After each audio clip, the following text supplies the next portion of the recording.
Every day for 10 years, I watched the same old man sit beneath the crooked tree across from my shop. Rain or heat, winter wind or blazing sun, it didn't matter. He would sit there on the same worn wooden crate, elbows resting on his knees, staring somewhere far beyond the dirt road like he was waiting for life to arrive. People in the village had opinions about him. Lazy old fool, some would say. He thinks fortune falls from the sky, others laughed. But I never joined them. Because when you run a small shop long enough, you learn how to read people. And I could see it in his eyes. He wasn't lazy. He was trapped. There's a dangerous kind of hope that keeps people frozen. The kind where you believe someday your life will magically change without you changing anything yourself. He lived inside that illusion for years. Meanwhile, his family paid the price. His wife looked older every month. Her hands were rough from scrubbing clothes by the river. His grandson ran through the village barefoot, his ribs showing through his thin shirt. Some nights, they bought nothing but salt and stale bread from my shelves. Still, every morning, the old man returned to that tree. Waiting. Dreaming. Doing nothing. Until one day, something changed. I remember the moment clearly because I saw him walking down the road before sunrise carrying a rusted shovel over his shoulder. His face looked different. Not hopeful. Desperate. Sometimes desperation is the thing that finally wakes a person up. He had taken a job working in the fields outside the village. Hard labor. The kind of work that bends your back and burns your skin. The kind of work younger men complained about. And suddenly, he became a regular customer in my shop. Every evening he'd walk in covered in dust and sweat. He no longer stared at the clouds. He stared at prices. He'd buy only what he absolutely needed. A small bag of beans. 3 tortillas. Sometimes rice if he had extra coins. I watched him count every cent in his rough cracked hands like each coin contained a piece of his future. He stopped talking about dreams. Now he talked about survival. One evening, I noticed his grandson standing near the counter holding a tiny glass jar.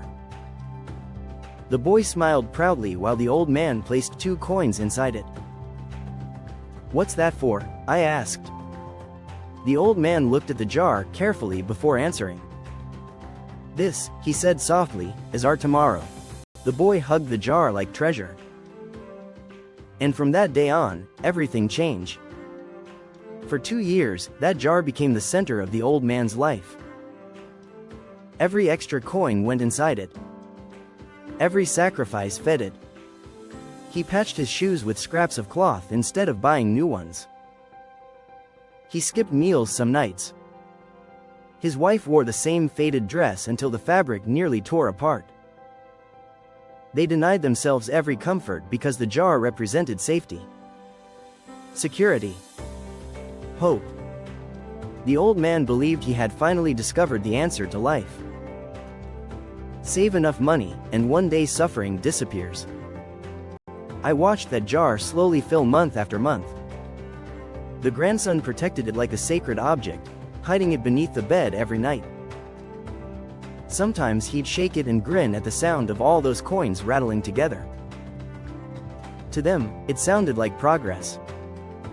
But I'm a shopkeeper.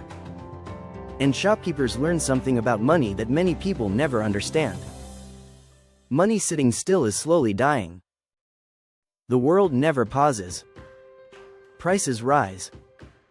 Fuel costs rise. Supplies change.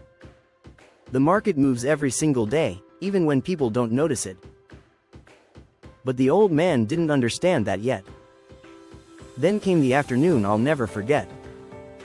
The shop was quiet when he walked through the door carrying that heavy glass jar against his chest. His hands trembled, but his face glowed with pride. He placed the jar on my counter with a loud thud. For the first time in years, he looked safe.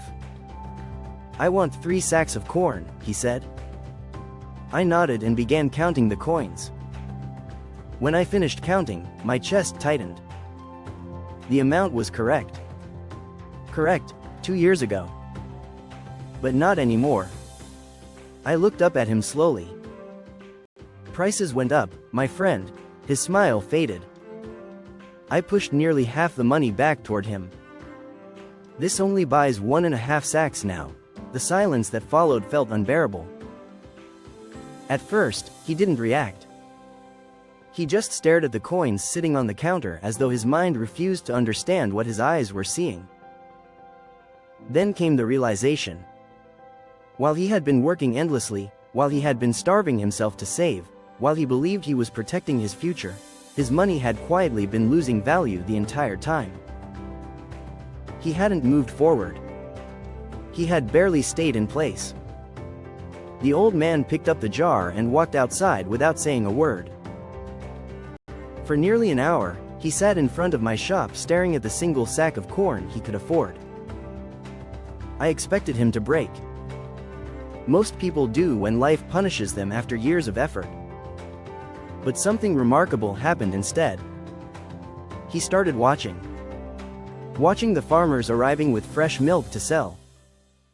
Watching the poultry neighbors carrying baskets filled with eggs. Watching people who owned things that produced value every single day. Not money hidden under a bed. Assets. Production. Life that multiplied itself. Suddenly, I saw understanding appear in his eyes. He stood up, walked back into my shop, and placed the remaining coins on the counter. "I don't want the corn," he said. "What do you want instead?" He pointed toward a small wooden cage near the entrance. 3 hens. I smiled before I could stop myself. Because in that moment, the old man finally understood what most people spend their entire lives missing. Saving money alone is not enough. If money sits still, inflation slowly eats it alive. But when money is invested into something productive, it begins to grow. Those 3 hens changed everything. At first, the family sold a few eggs every week. Then they bought more chickens. Soon they built a larger co-op beside their house. Months turned into years. The grandson started helping with deliveries before school. His wife no longer looked exhausted all the time. The old man still worked hard, but now every hour of labor created something bigger than a handful of coins. He wasn't working only for money anymore. He was building assets. And assets worked even while he slept. Years later, I barely recognized the barefoot grandson when he walked into my shop wearing clean boots and carrying an order list for supplies. By then, their family owned one of the largest farms near the village. He paid for everything without counting coins. Then he smiled at me and said something I'll never forget. "My grandfather taught me something important." "What's that?" I asked. He looked back toward the road where that old crooked tree still stood. "Never just save money," he said. "Make money grow. And you know what? He was right. Because hard work alone won't build a future if all you do is lock your rewards away and hope they survive. Money hidden in a jar slowly disappears. Money planted wisely becomes something alive. So don't let your hard work rot in a jar. Put it to work.